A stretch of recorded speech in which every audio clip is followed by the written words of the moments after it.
There was an MS-13 gang member that was caught traveling with the migrant caravan. The health situation is dire as the migrants continue to overwhelm our southern border. Whether it needs to be Mexico, whether they need to go back home to their home countries, but someone does need to care for these people. President Trump will head to Argentina for the annual G20 summit. He's expected to meet with several world leaders, including Russian President Vladimir Putin. Former Secretary of State John Kerry hinting that he could make a 2020 run for president.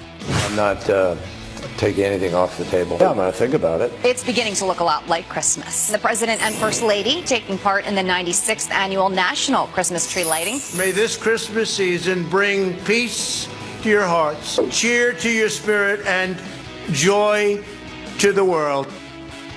I've been hanging around Last week, and they have this tree farm. It's been in this family. When you're in the for tree 3 farm generations. business, that's the Super Bowl. Absolutely, absolutely. All right.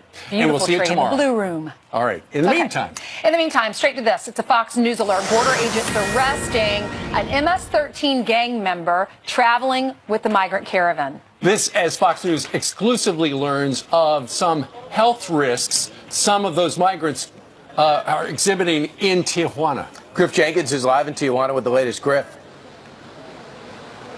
Guys, his name is Jose Villalobos Jobel. He's a 29-year-old Honduran, and he was traveling with a 2000 caravan that ended up in Mexicali. He was apprehended by Border Patrol just across in the Calexico port of entry, and Villalobos confirming to Customs and Border Protection that he is indeed a member of the very lethal MS-13 gang. But as you mentioned, not the only risk posed to Americans. The health issue is a big one. This caravan is very sick. Take a look at these numbers. Of the 2,267 migrants that were treated, we know that over 60% have respiratory infections. We know that there are 3 confirmed cases of tuberculosis, 4 cases of HIV/AIDS, 101 cases of lice, and 4 cases of chicken pox. But it is this overcrowding situation that is really making it difficult. This is a space for 1,000 people, and you've got over 6,000 crammed in there. There's constant coughing and spitting. And, I want to show you just a little bit on that overcrowding.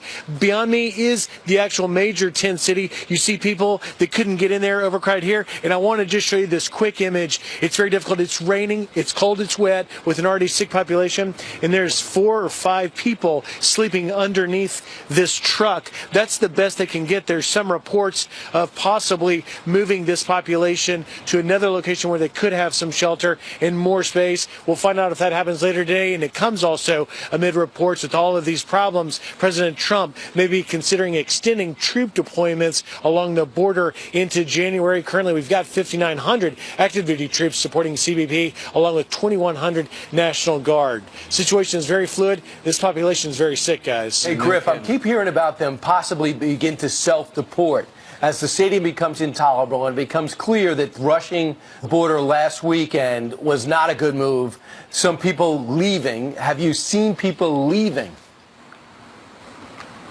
I've seen 80 people deport 2 days ago, maybe a handful self-deporting yesterday, and of course the Mexican officials deported 98 after that Sunday situation where they rushed the border. But, by and large, this population, when you talk to the migrants, believed that they were going to have a much easier time. Now they're finally coming to the realization that they're not going to get in. Most of them will not apply or qualify for asylum, and so the situation is really going to reach, as one migrant told me, perhaps a breaking point where they either just turn around and go home or they rush the border again. Well, Griff, I read in one of the papers in that town this morning that apparently the migrants are being offered 2 options. 1, apply for refugee status, or 2, apply for a 1-year visa. But to get the visa, you got to prove that you're looking for work. And that's why yesterday, apparently, they had a job fair near where you are, and hundreds lined up looking for jobs in Mexico.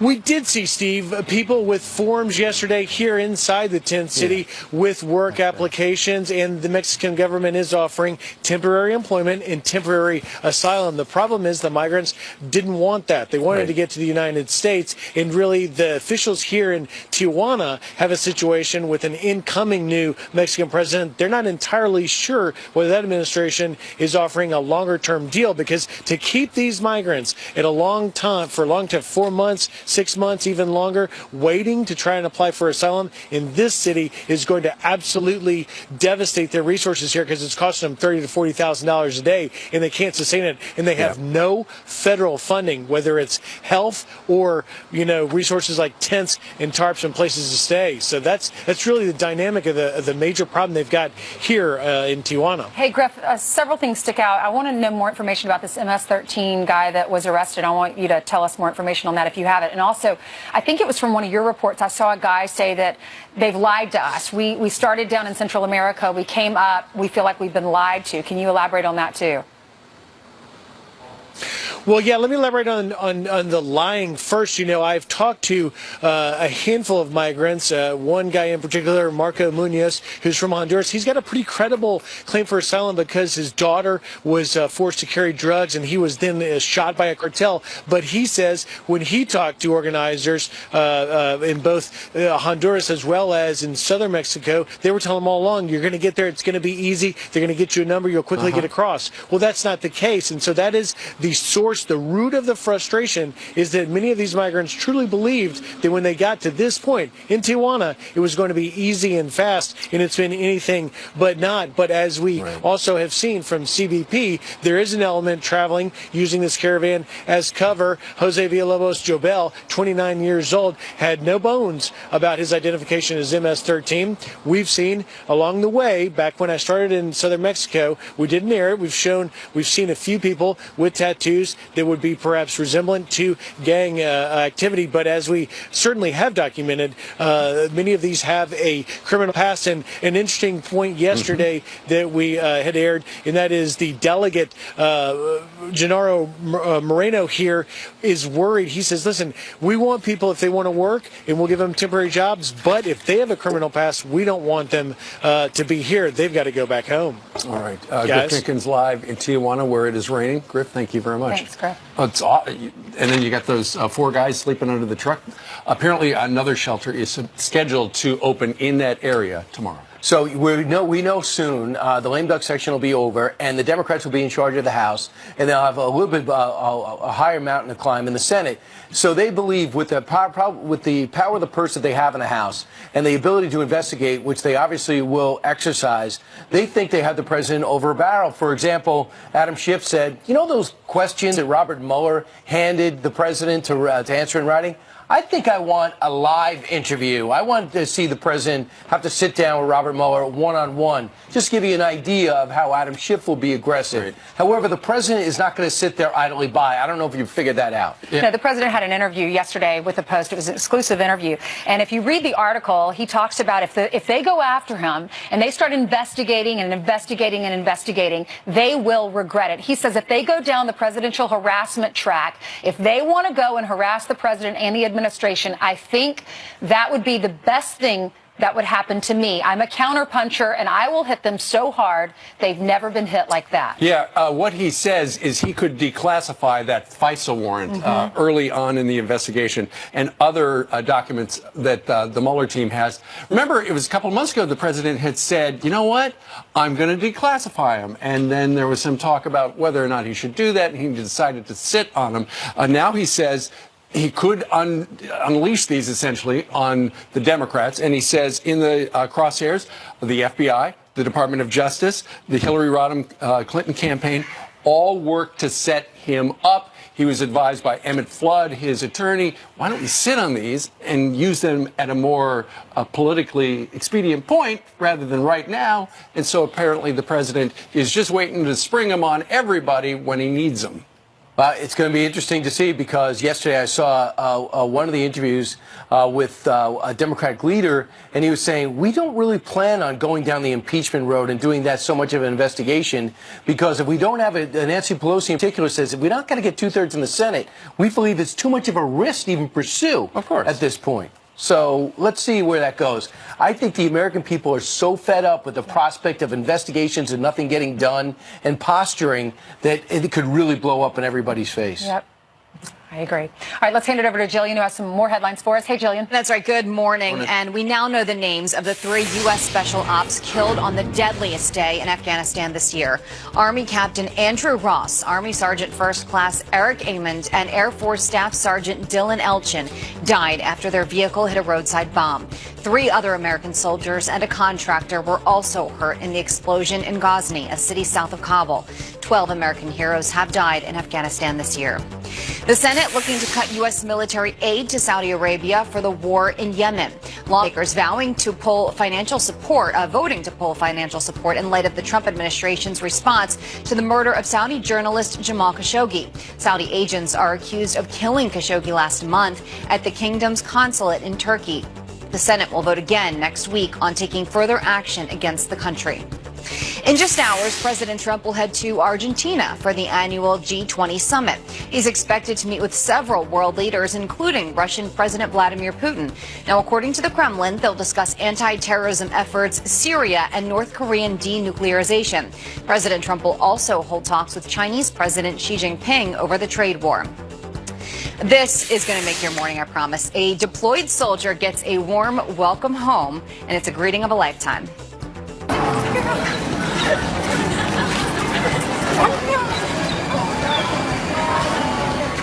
Oh, that is Cassandra Cabrera, who was showered with kisses from her beloved Miss May at the Sacramento airport. She feared her furry friend wouldn't remember her. Cabrera was deployed with the Army in Africa. But you know what? That's why they say dogs are man's best friend, because they never forget and they always love. That's right. Our kids could be at college for a couple of months. They come home. The dog never So forgets. special.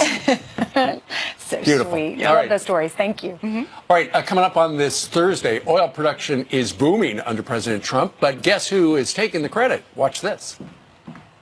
That whole suddenly America's like the biggest oil producer and the biggest that was me, people. I just want you to. Some have wondered, is President Obama, former president, rewriting his own history? We're going to talk about that. Plus, another anti-Trump show shelved this morning. The Murphy Brown reboot set to be taken off the airwaves. Channel 115.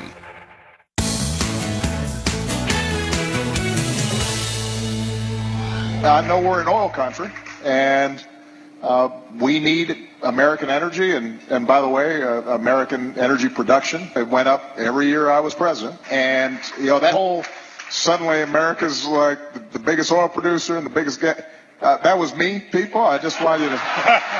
Wow, there he is in Houston yesterday taking full credit for the booming energy industry after he left office. This time, oil production. Is he rewriting history, or is he just stating the fact? Let's bring in John Hofmeister, former president of Shell Oil Company, to react. John, it went up every year that he was in office. Is he wrong about that? The facts are the facts. And yes, the production did increase throughout his term. But frankly, he had nothing to do with it.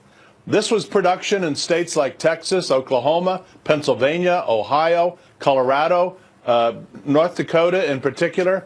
And these were all state decisions made with industry applications for permits. The federal government had no role. And if anything, he was trying to frustrate the efforts by taking federal lands off of the availability list, putting them out, just no more drilling. He shut down the Gulf of Mexico for a period of 6 months, changed the regulations from an average of 60 to 80 pages per permit to 600 to 800 pages per permit.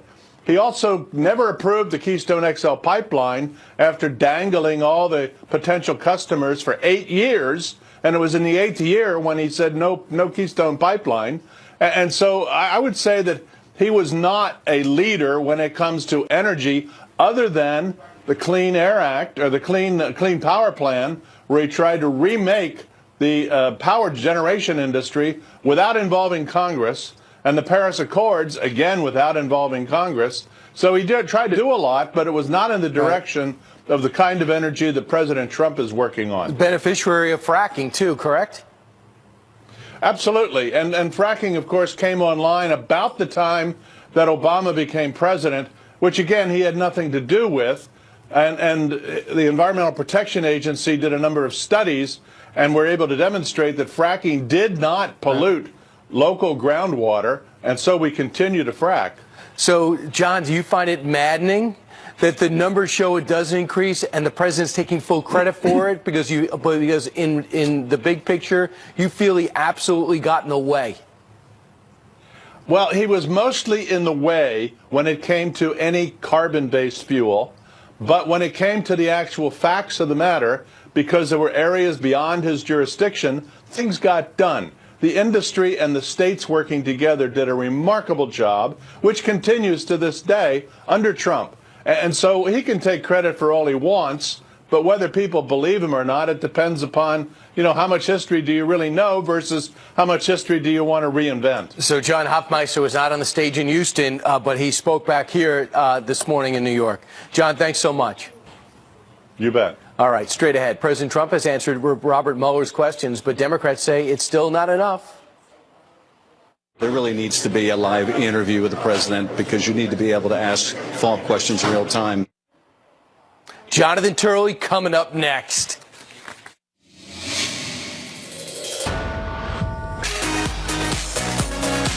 Yep, it's time for News by the Numbers. First number, 122,000.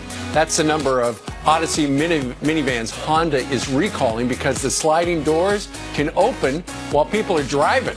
Honda says faulty latches are to blame. The car maker says owners will get a recall letter next month. Watch your mailbox. Next, 128 years. That's how long ago the Army-Navy football rivalry first began. The schools first faced off in 1890 and have played 117 times since. This year's game will be played a week from Saturday. And finally, number one. Fox News is the most watched network on cable for the 29th straight month, thanks to folks like you. Nielsen Media Research says Fox averages 1.5 million viewers every day and nearly 2.5 million during prime time. So we've got all in that big building that you're looking at right there. I'd like to say thank you. Absolutely. Yes, we are so appreciative. It's great. All right.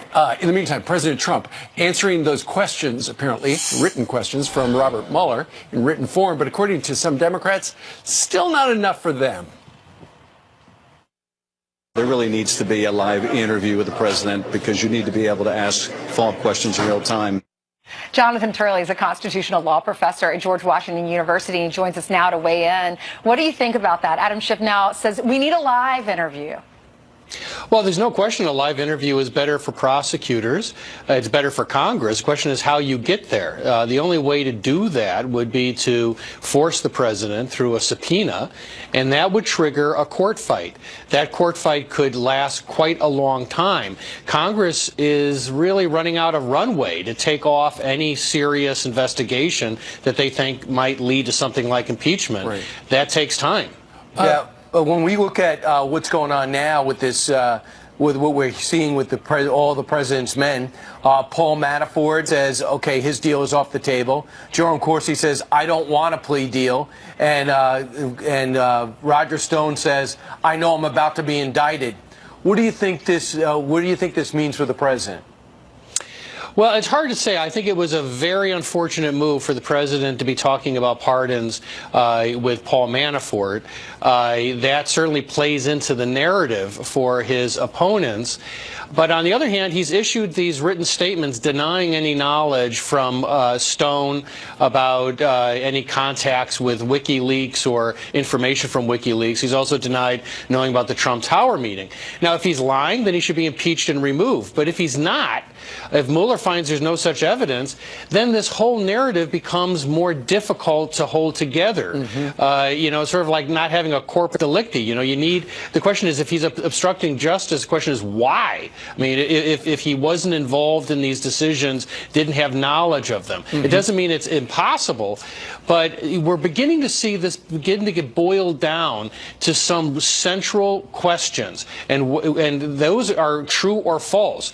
Does Mueller have evidence that the president was involved in these things? When did the Trump officials, if at any time, know about the hacking before it was released? The problem Mueller has is that if the narrative is that some Trump associates wanted the WikiLeaks information, That's not enough. It's not a crime. I mean, Clinton's people went to Russia to find dirt on Trump.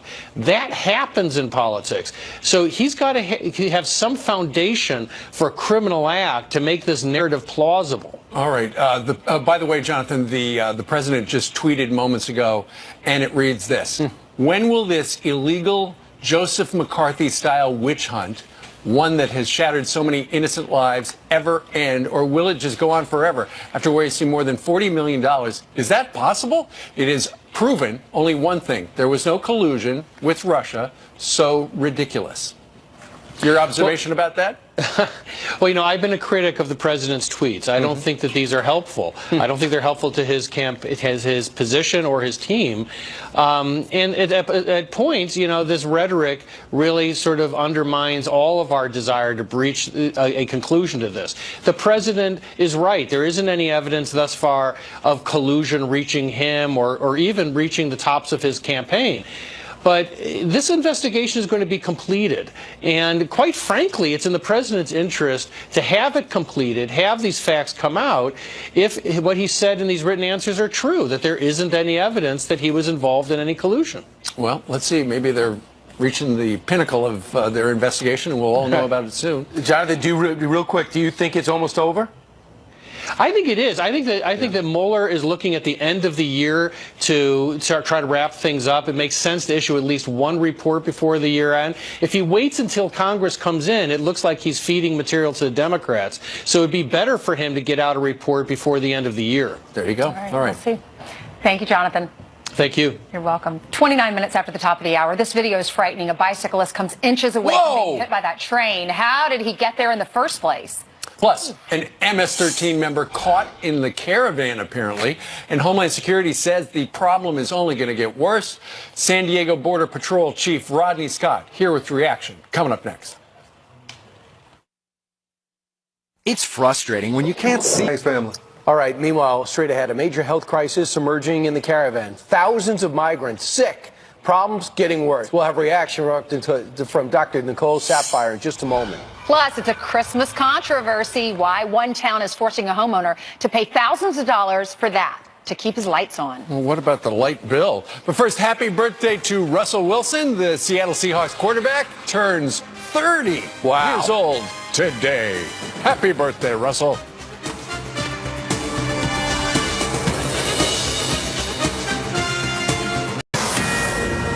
All right, we're back with the Fox News Alert. Get this, the health situation becoming dire as migrants continue to overwhelm our southern border. Officials warning of serious health risk that the caravan could bring into the United States. Griff Jenkins is live in Tijuana, Mexico with the very latest, where right behind him, a tent city. And Griff, it is raining, it is cold, it is wet, and it is way overcrowded. It is raining and wet, Steve, and it's not helping the problem. This is a sick population. Let me just get these numbers here and show you why the health officials are so concerned. They say they've treated 2,267 out of the 6,000 migrants, and over 60% have respiratory infections. There have been 3 confirmed cases of tuberculosis, 4 confirmed cases of HIV/AIDS. There's 101 cases of lice, although they say that number is probably much higher, and that there are 4 cases of chickenpox. And now they are really concerned also about hepatitis because of the overcrowding situation. This space is for 1,000 people, more than 6,000 crammed in there. And guys, there's only 35 bathrooms for it. They've seen home cooking going on in here. It is very, very unsanitary on top of an unhealthy population here as the rain starts to come down a little bit more this morning. It's expected to go all day long. There are reports that they may try and move this population. We'll find out to see what happens, guys. They got to go to a bigger stadium, or there is some concern, Griff, that more are coming. Have you heard that there are more caravans coming? We know for sure, officials say that at least 1,000 to maybe more are coming from the Southern Caravan, making its way here, and from Mexicali, where that MS-13 member was apprehended going across to Calexico. Those migrants, which was believed to be about 2,000, may be headed this way because they have even worse conditions and less space and resources there in Mexicali. It's a desperate situation. All right, Griff, thank you very much. Let's bring in Dr. Nicole Saphier, Fox News medical contributor. I'm here. As you look at those images, I mean, you know, there are thousands of people in a small area. The area has a capacity of 3,000. There's 6,000 people there. What are your main concerns? Everything that we're seeing in the shelter right now are things that you see anytime you have overcrowding and poor sanitation, really. And actually, I heard that they had to bring in a new pump recently because the sewage was overflowing into all of the showers. And so when you have these type of close-knit situations with poor sanitation, you're going to see communicable diseases, respiratory infections, GI infections, lice. Some children now have confirmed cases of chickenpox, which tend to be in those that are not vaccinated. If you only have, I think it was 4 cases that were confirmed, but you can be infected with the varicella virus that causes chickenpox for 21 days before you even see symptoms of it. Like 6,000 people are crammed into the space that's really made for 1,000 people. Did you expect something like this to happen as you were reading and learning these caravans were coming up? Absolutely. This is not surprising, and everything that they're seeing there, we've also seen when we have, you know, bad hurricanes or natural disasters that does force a lot of people into shelters. The concern is how long are they going to be in these conditions, because it will continue to spread. You will have more people affected, and right now they only have a small medical tent outside that's really only equipped to treat minor illnesses. So you can't even get into a school if you don't have your shots. Now you're sitting in a stadium. Well, that's surrounded not by a true city. anymore in the United States, which is why we're actually seeing increase in chickenpox and other diseases in the United States. Well, right now you have a whole city outside that stadium is wondering, what about us? Yes, and so yes. So if you have unvaccinated children or adults there, they can potentially get chickenpox, which is there. In the United States, the majority of our children are vaccinated against chickenpox, so they would be safe from this. However, we now have a growing amount of children who are not vaccinated, and those are the children that will be at risk. So the headline is, for you, they need medical attention in that caravan. Of course they do. As quickly as possible. And so the federal government in Mexico has got to step up and whether help. it needs to be Mexico, whether they need to go back home to their home country, but someone does need to care for these people. They can't stay in these conditions. All right. Dr. Sapphire, thank you very much. Thank you, guys. All right. All right, Jillian has some headlines for us. Hey, Jillian. That's right. Good morning. And the manhunt for a killer is intensifying after police find the body of a missing North Carolina teenager. This is the outcome that we all feared that was going to happen. We will not stop until we find the person or persons responsible and we bring them to justice. The FBI says they found the body of Hania Aguilar in a pond 10 miles from her home where she was abducted earlier this month. There is a $30,000 reward for information that leads to an arrest. A San Francisco leader is asking for Mark Zuckerberg's name to be removed from a local hospital. We're not going to stand idly by while they violate people's privacy, while they use smear tactics against their critics. He wants the city to reassess the name, saying it no longer serves the public interest. The hospital was renamed in 2015 after the Facebook CEO donated $75 million. A Christmas controversy, a New Jersey town demanding a couple pay $2,000 a day for this incredible light show at their own home. A bunch of Grinches, and they're always going to be a Grinch. You can never make them happy. It's my religious right. It's my First Amendment right. Tom Abruzzi's neighbors say his annual Christmas light display is drawing so many people, their neighborhood is becoming unsafe. The town now demanding he pay up for extra police security. Abruzzi started a fundraiser to cover the costs, but refuses to turn off his lights. Close your ears, Brian. The end may be near for boxing sensation Rocky.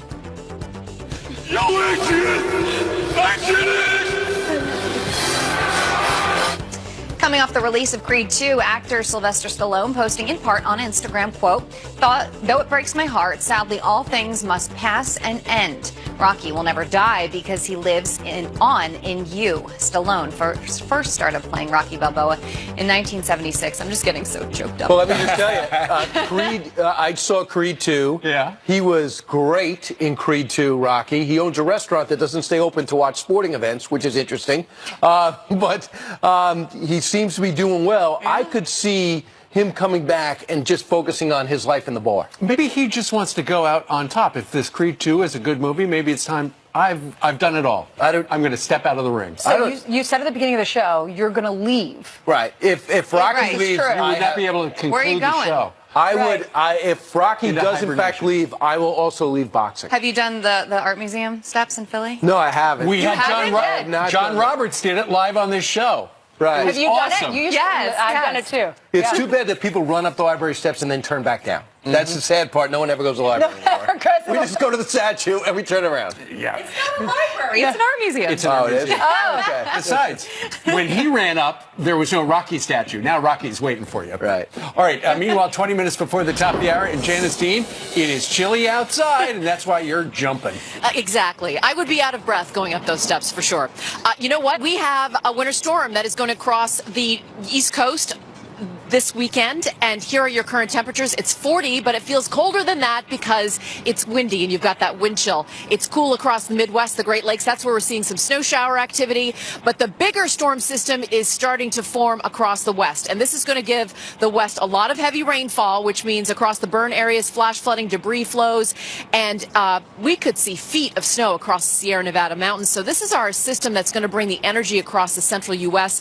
and the potential for not only a snowstorm and potentially a blizzard, but severe storms tomorrow across portions of the southern and the central plains. So we'll be watching that for the threat for tornadoes, unfortunately. And then all of that rainfall is going to move across the eastern third of the country this weekend. We will keep you up to date. It's been a busy one so far, and it's not even the official day of winter.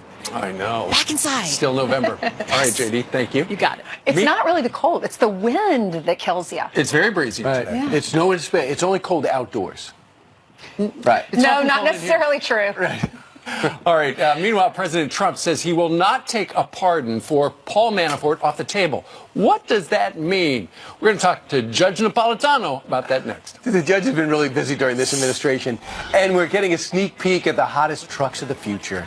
Mike Caudell is live at the LA And good Auto morning, Show. guys. We are taking you behind the scenes on Media Preview Day number 2 here at the Los Angeles Auto Show. And I have got a lineup that will absolutely wow you. From a vehicle that was developed in partnership with the Detroit Symphony Orchestra to a never-before-seen truck. Stay right here as Fox and Friends continues.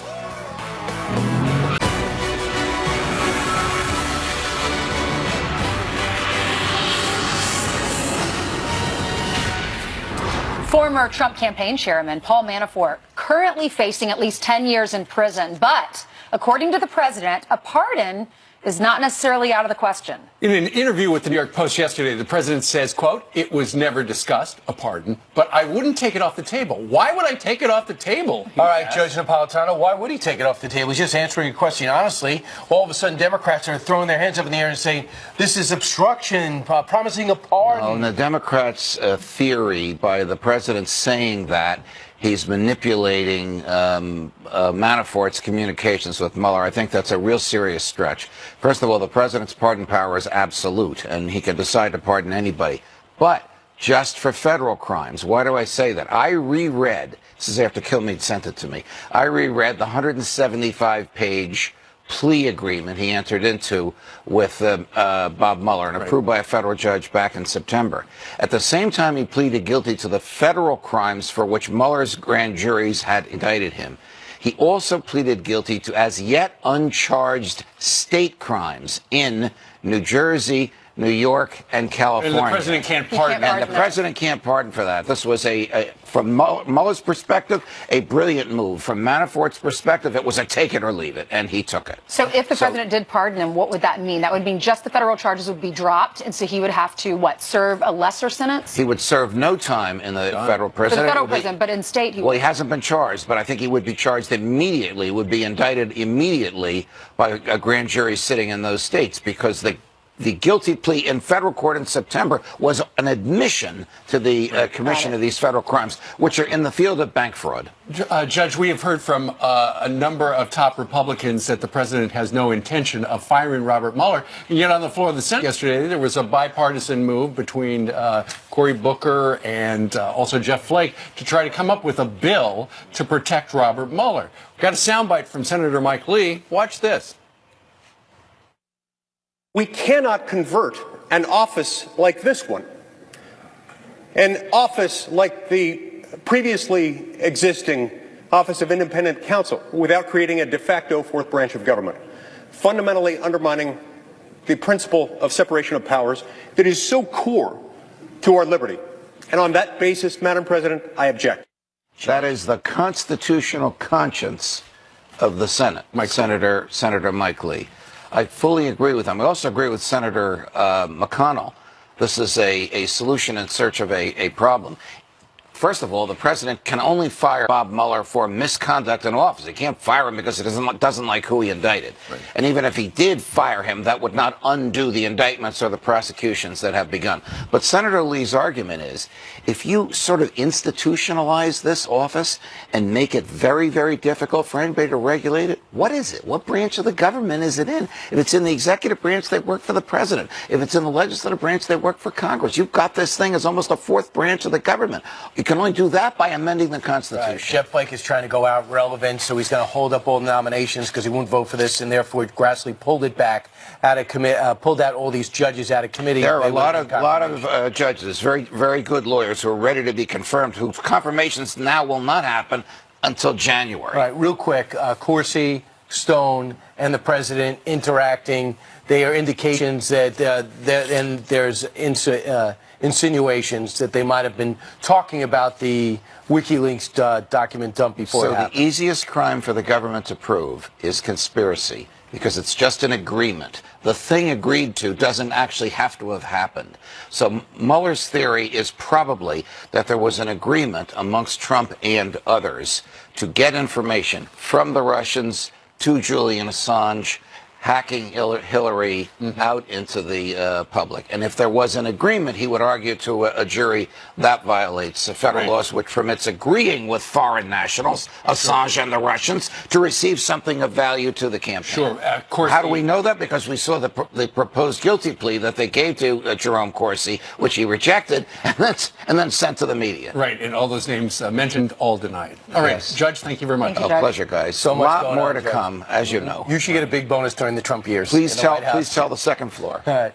More on the breaking news of the border. MS-13 member caught in the caravan. Reaction from the San Diego Border Patrol Chief Rodney Scott next hour. Plus, President Trump tweeting President Trump blasting GM's move to close some U.S. plants and cut more than 14,000 jobs, tweeting moments ago, General Motors is very counter to what other auto and other companies are doing.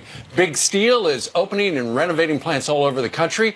Auto companies are pouring into the United States, including BMW, which just announced a major new plant. The USA is booming, the president tweets. But our next guest says he's already seeing GM's effects at the country's biggest auto event of the year. Mike Caudill joins us live from the floor of the LA Auto Show with more. So what's going on with GM there?